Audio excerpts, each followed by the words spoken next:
Hey everybody, it's Dave here at Bluebears Games. Welcome back. This week's video we're going to be doing another Blues Budget Brews, and as you can see, this week's commander will be Talrand Sky Summoner.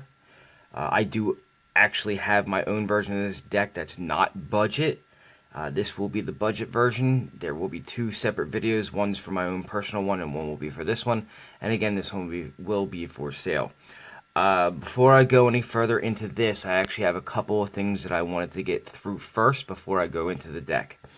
I've had to change the way that I think about the channel as far as promotions and stuff like that, in regards to me losing the ability to have the sponsor last week.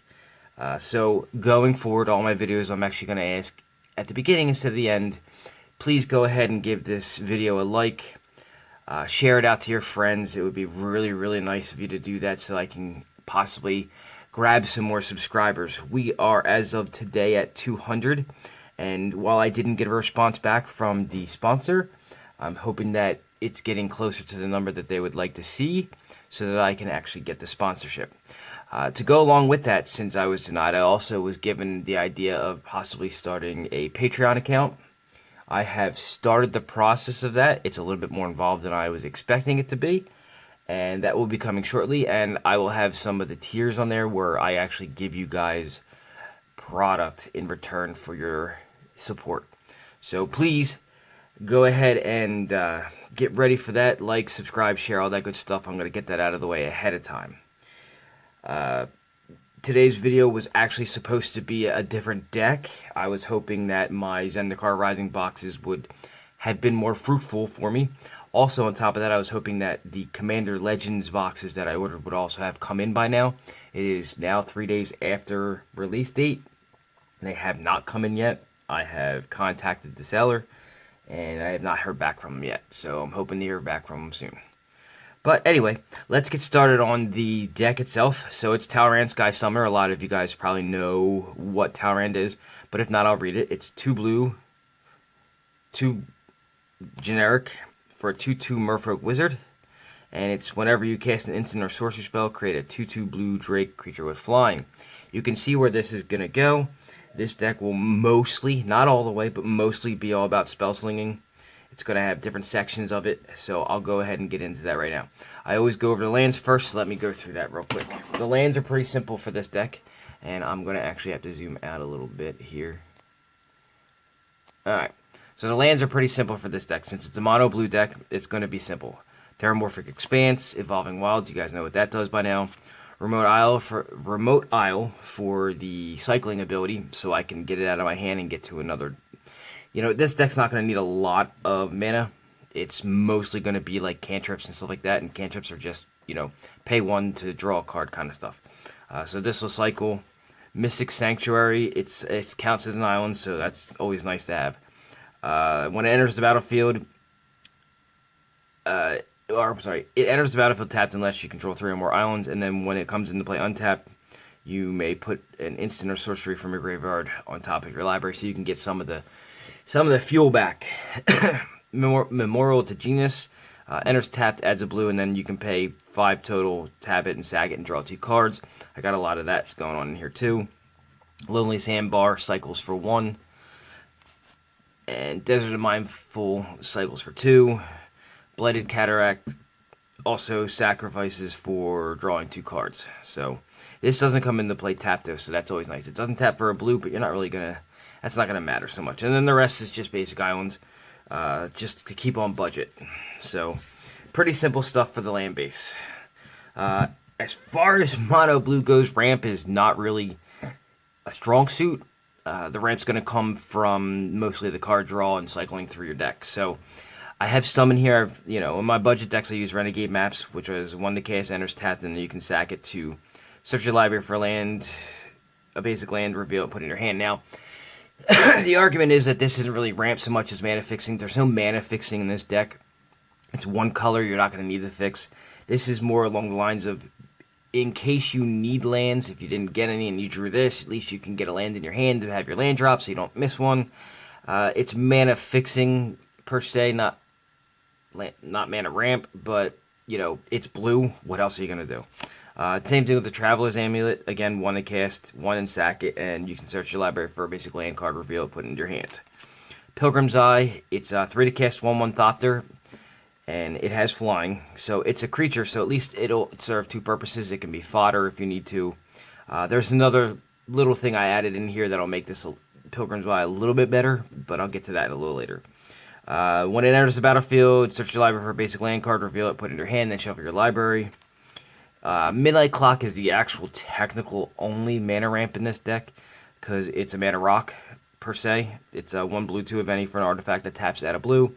It has a bonus, though, and this is a really nice bonus. So for 3, you can put an hour counter on it, but at the beginning of each upkeep, you put an hour counter on it anyway, and then when the clock strikes 12, so to speak, you shuffle your hand, graveyard, and library, draw 7, and then exile Midnight Clock. So it kind of resets you. So this deck is going to be doing a lot of cycling through your deck and possibly getting your hand down pretty quickly. It should fill up nicely, but sometimes you just need that little boost, so Midnight Clock will provide that.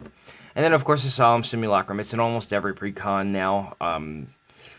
It's Sadbot for those who want to be technical, is what they call him. He's 4 to cast for a 2/2. It's a golem, and when he enters the battlefield, search your library for a basic land card, put on the battlefield, tapped, and then shuffle your library. So he's the other ramp in here, technical ramp, quote unquote. And then when he dies, you draw a card. So that's the only cards I could really come up with in the budget that would fit in blue. So there are a few creatures in this deck. There's not a lot, but the ones in here fit the theme for defensive reasons or for refueling your hand, stuff like that. So first up is Gadwick, the Wizened. I'm actually thinking I have options for him to use in other decks as well. He's 3 blue and X, and he's a 3/3 creature. He's a legend, so he can himself be a... they call them secret commanders. I don't think in this deck it's going to really be all that big of a deal, but it can be. When he enters the battlefield, you draw X cards, and then whenever you cast a blue spell, tap target non-land permanent and opponent controls.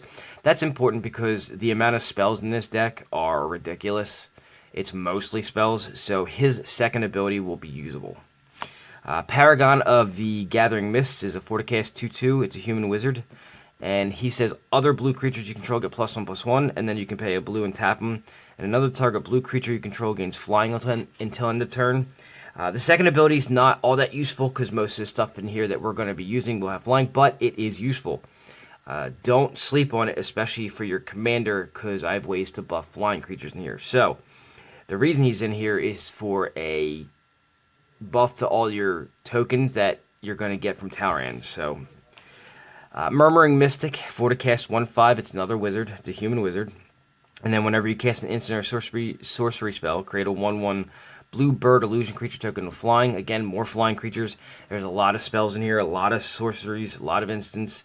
So you're going to get a lot of value out of Murmuring Mystic. Psychosis Crawler, 5 to cast Star. His power and toughness are equal to the number of cards in your hand.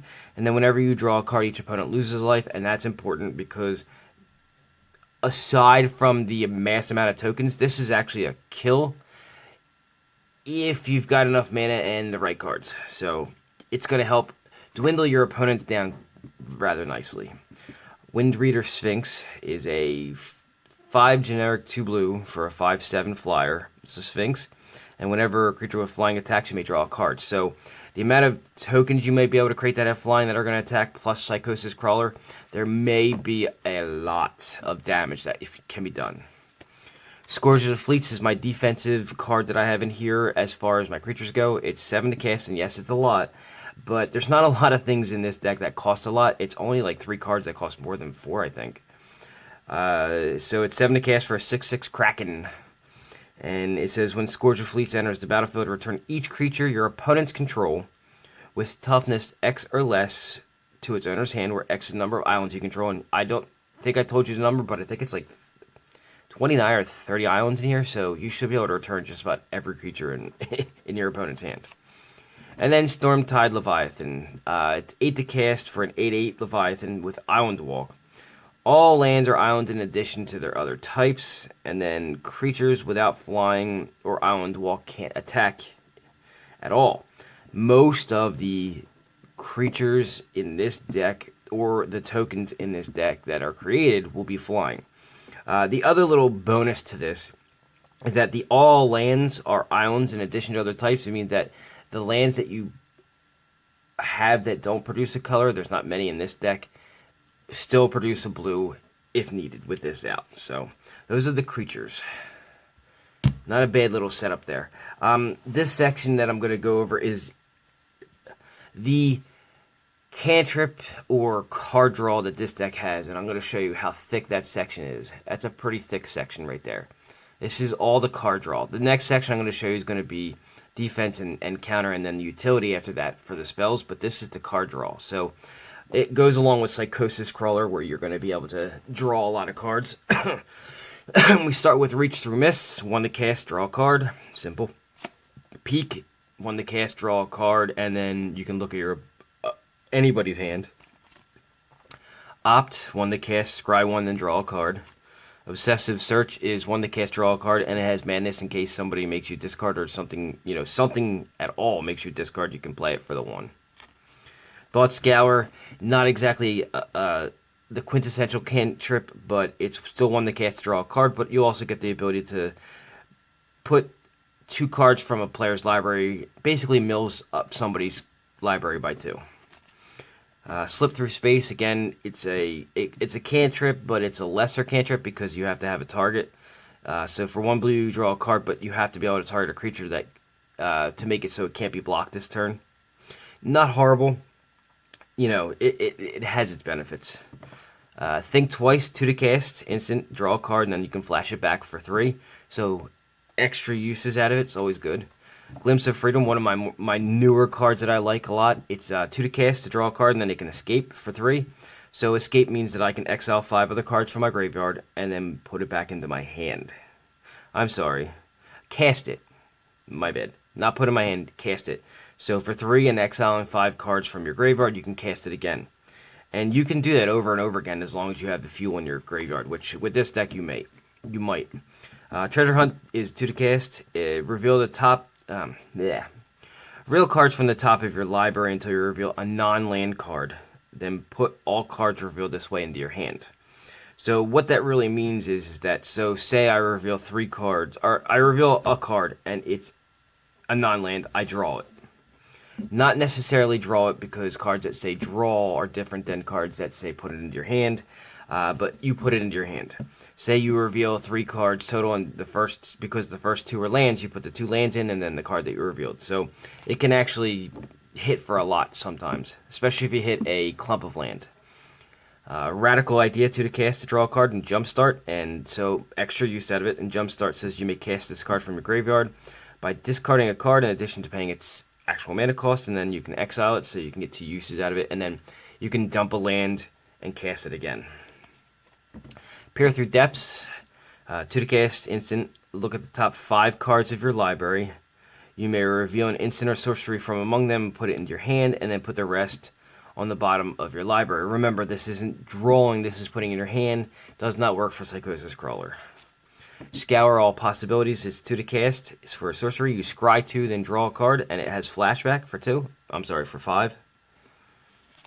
Shimmer of Possibilities, 2 to cast, and you can look at the top 4 cards of your library, put 1 of them into your hand, and the rest in the bottom of your library in a random order. Anticipate, it's 2 to cast, look at the top 3 cards of your library, put 1 of them into your hand, and the rest on the bottom of your library. Uncovered Clues, I'm actually a big fan of Uncovered Clues, a lot of people don't like it. If it was 2 to cast, this would probably be much more valuable. If it was an instant, at 3, probably even more valuable instead of 2. So it's 3 to cast. Look at the top 4 cards of your library, and you may reveal up to 2 instants and/or sorcery cards from among them, and put the revealed cards in your hand and put the rest on the bottom of your library in any order. So you can look at 4 and take 2 instants and sorceries out of them.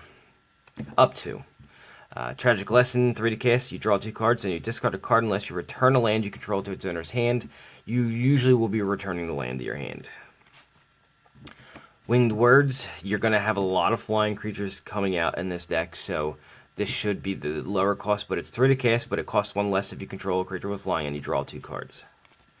Frantic Search, 3 to cast. It's an instant, you draw 2 cards and discard 2 cards, then you untap 3 lands.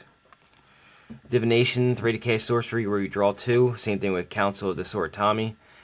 Draw 2 cards for 3, it's a sorcery as well. Secrets at the Golden City, or of the Golden City, it's 3 to cast. Sorcery with Ascend, which means if you control 10 or more permanents, you gain a City's Blessing for the rest of the game. The amount of tokens you're creating, you probably will get there pretty quickly, especially if you put in there, you know, that you're going to be having lands in play. You draw 2 cards, and if you have the City's Blessing, you draw 3 instead. Weave Fate, it's 4 to cast for an instant to draw 2 cards. Comparative Analysis is also 4 to cast for an instant to draw 2 cards, but for its surge cost, you can play it for 3. So if you play, say, an Opt for 1, this costs 3. So at instant speed, that's not bad. Not maybe, yeah, Opt is instant, so it just makes it cost less. Deep Analysis is 4 to cast. You draw 2 cards and then you can flash it back as well. And Fact or Fiction, reveal the top 5 cards of your library. An opponent separates those into 2 piles. Put 1 pile into your hand, the other into your graveyard, and they can separate it any way they'd like. They can do 5 and 0. They wouldn't. They can do 4 and 1. They can do 3 and 2. You know, it's up to them. Excuse me. Alright, Hieroglyphic Illumination. Another 4 to cast instant. Draw 2 cards, but it also cycles for 1 instead. So if you wanted to get a draw in and you didn't have 4 mana, you can do that too. Inspiration also is a 4 to cast instant where you draw 2 cards. Excuse me. And then Treasure Cruise is 8 to cast but has Delve. So each card you exile from your graveyard while casting the spell pays for 1 generic of it, and you draw 3 cards. So again, a really thick pile here of different cards that help you draw cards. At the same time, they're instants and sorceries. So each time you use one, not only do you get the cards, but you also get the token. Same thing with, I believe it's Murmuring Mystic is instant or sorcery. Just give me a second, let me check that real quick. Yeah, whenever you cast an instant or sorcery. So if you have these 2 out at the same time, and you cast an Opt, you get to draw a card. Actually, you get to scry 1, draw a card, put a 2/2 flyer and a 1/1 flyer into play. So it's not bad for 1 mana. Alright, now the next section is more instants and sorceries. This is defense, and we all know what blue does. It's Countermagic. So, we do Essence Scatter to counter creature spells. Horribly Awry, it's 2 to cast. It's devoid, so it's not really blue. It costs blue to cast, but it's really colorless. Counter a creature spell with converted mana cost 4 or less, and if it was countered this way, exile it. Lofty Denial, 2 to cast, counter a spell unless its controller pays 1, and if you control a creature with flying, which you should, counter that spell unless its controller pays 4 instead. Negate, which is the counter to Essence Scatter, counter a non-creature spell. Prohibit, this is one of my favorite counter spells in Magic. It always has been, it always will be. It's slept on. It is underrated. Totally underrated. So, early game, it's a 2 to cast, counter target spell if its converted mana cost is 2 or less. If you pay the kicker of 2, making this cost 4, it's counter a spell that costs 4 or less. Early game, this is really good because it's 2 to cast and most people want to play things that are cheap. This is slept on. It's even cheaper than playing a counter spell at some point because it's not 2 blue, it's 1 blue and 1 of any. My favorite counter spell in Magic. Besides Mana Drain. But that's different. Remove Soul, the other Essence Scatter. It's 2 to cast to counter another creature spell. Nullify, again, counters a creature, but it also counters a creature or an aura spell for 2. Unwind, 3 to cast, and counter target non-creature spell, untap up to 3 lands. Exclude, 3 to cast, counter target creature spell, and you can draw a card. And Wizard's Retort, which if you have Murmuring Mystic out or you have Talrand out, this should be reduced by 1, so it's 2 blue and 1, but it costs 1 less if you control a wizard, and you can counter a spell. So, that's the, I guess, defense of the deck, or I don't know. It's the Countermagic in the deck for now. And then these are utility instants and sorceries. So Boomerang, 2 blue to return any permanent. That includes a land, by the way. Talrand's Invocation is 4 to cast sorcery, and you put two blue Drake creature tokens of flying onto the battlefield. So you cast this with Talrand out, and you get 3 2/2s that fly. Aetherize, great for defense. It's a 4 to cast instant. Return all attacking creatures to their owner's hand. That way, it's used defensively. It's obviously not used on your turn. It's always used on your opponent's turn. And Spell Twine. So this one I put in there because it's a little interesting. It's 6 to cast. Exile target instant or sorcery card from your graveyard, and then target instant or sorcery card from your opponent's graveyard. Copy those cards, cast the copies of Fable without paying their mana cost, and then you exile Spell Twine.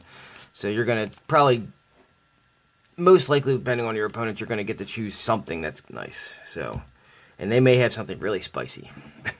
And the last section is, you know, utility stuff for the deck to make the deck run smoother.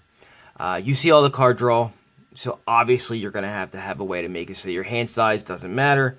So Spellbook is the way I can do it. I don't have many other options because, well, everything else costs a lot. This even costs, you know, monetarily, this is actually high for a stupid uncommon. It's not a lot, but, I mean, most uncommons are 25 cents at most. You know, this is up, I think, at the time of this recording, this is up at $1 or $2. So it kind of eats into the budget a little. But it's 0 to cast, and it makes you have no maximum hand size. So it doesn't matter how many cards you have in your hand.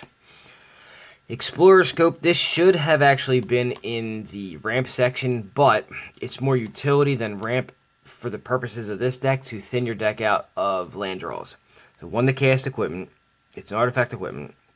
Whenever the equipped creature attacks, you can look at the top card of your library. If it's a land card, put it onto the battlefield tapped. It's technically ramp, but it's not. It's utility because you still need to be able to attack with a creature. And trust me, if you've got Talrand out or Murmuring Mystic, you're going to have a target to put it on, so it's kind of both. Ring of Evos Isle, 2 to cast, it's another equipment. Equipped creature gains hexproof, so I'm looking for options that are not Lightning Greaves that I can put in decks that aren't as monetarily taxing on the budget, that also provide the same things technically that they provide. So, you know, Lightning Greaves and Swiftfoot Boots, they're expensive. This, not so much monetarily, does kind of the same thing. It gives the creature hexproof, but you have to pay for it. So for 2, equipped creature gains hexproof until end of turn. Now, that's not to say that this doesn't have a bonus here. Its equip cost is 1, so you can actually equip it to something, make it hexproof, equip it to another thing, make it hexproof, and keep switching it on to different creatures if you really, really have enough mana to.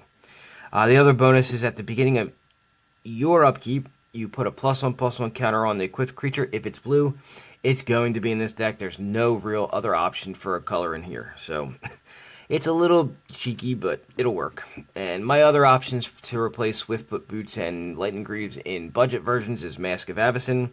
It's 2 to cast. The equipped creature gets +1/+2 and hexproof and equips for 3. So it's close. I know that I believe Greaves is 0 to cast, but it still costs 2. So it's close. It's just monetarily not as taxing. Ominous Seas, 2 to cast enchantment. Whenever you draw a card, you put a foreshadow counter on Ominous Seas, and then you can remove 8 counters from it and create an 8/8 blue Kraken creature token. And if for some reason you don't feel like this card will work for the game you're in, you can cycle it away for 2 and draw a card. Favorable wins, I was talking about there was something I can do to buff creatures, you know, besides the blue creature that gives all other creatures +1/+1. This is Favorable Winds for 2. It's an enchantment that gives all creatures with flying that you control +1/+1. So you can give with the guy who's also an anthem for blue creatures on your side. He also has the ability to give a creature flying, so you can throw Talrand up in the air if you wanted to, and it'll also get the bonus here. Trail of Evidence, 3 to cast enchantment. It says whenever you cast an instant or sorcery spell, which you will be, you investigate, and investigate puts a colorless clue artifact token on the battlefield, and that you can pay 2 and sacrifice it to draw a card. So I like clue tokens. They're actually quite useful for a lot of things because they get your permanent count up as far as artifacts go. There's many things you can do with sacrificing them as well. Precognition field, 4 to cast enchantment. You may look at the top card of your library. You don't have to reveal it. You can look at it anytime. You may cast the top card of your library if it's an instant or sorcery, which most likely it will be. And if for some reason you feel the need to, you can exile the top card of your library if it's in your way and you don't think you can use it. And that way you can look at the next card and possibly cast it. Reconnaissance mission, 4 to cast enchantment. Whenever a creature you control deals combat damage to a player, you may draw a card. Again, more card draw. And if for some reason you feel this is not necessary at the time that you're playing, you can cycle this away. And the last card in this deck is Community's Awakening. It's a 4 to cast enchantment. Also has Ascend on it, so more than one card in this deck can give you City's Blessing. At the beginning of your upkeep, each player draws a card. However, if you have the City's Blessing instead, only you draw a card. So, it's group huggish, but it could just not be. Just basically by having the City's Blessing. So, that is my budget version of Talrand, the Sky Summoner. I actually have to be honest with you. When I first started putting my very first Commander deck together, not played, my very first Commander deck that I put together was Talrand. Long time ago. I think I was living in Indiana at the time. I enjoy playing him. My opponents usually don't enjoy playing against him. But my version is, I think, like $1,500 or $1,600 version. So it's not really fair to say that this deck and that deck are comparable. They have similarities, and yes, they can both win the same way. They both will win the same way. It's just not fair to take this deck, which I believe is a total of $40 or something like that, and put it up against my $1,500 version and think that this one's going to come out on top every time. That's not to say it won't. So, this is a really good deck. One of my favorites to play. I've been playing blue since I started playing way back in, I believe it was 93 or 94. One of the years. It was beta, so I believe it was 93. And this is how I play. This is me and my Magic, personality. So, hopefully you guys, if you're looking to build a budget deck that's mono blue, here you go. If you're looking to purchase a deck that's mono blue because you don't have the cards, if you're looking for a Talrand deck, again, all of my budget decks are for sale, $40 plus shipping. You can contact me. I put my contact information in the description. You can contact me through Facebook. Send me a message here and then give me your email address, whatever. We'll work something out. But I said I was going to do it at the beginning of the video. I'm also going to do it at the end of the video. Please like the video. If you got something out of it, put a comment in the comment section below. I do like interacting with my fans. Anybody who wants to talk Magic, I will any day of the week. Subscribe to the channel if you're not a subscriber. We're at 200. I'd like to be at 500 soon. One thing I forgot to mention. I was actually a special guest on the Cryptic Commander podcast this week. Go check them out. Just type in Google the Cryptic Commander. Those guys, John and Matt, are really nice. They have their stuff together. They put on a great show. And you guys might enjoy it. So that's my show for the week. Again, if you have any comments or questions, put them in the comment section below or go to the Facebook page. I will be around. Until next week, have a good one.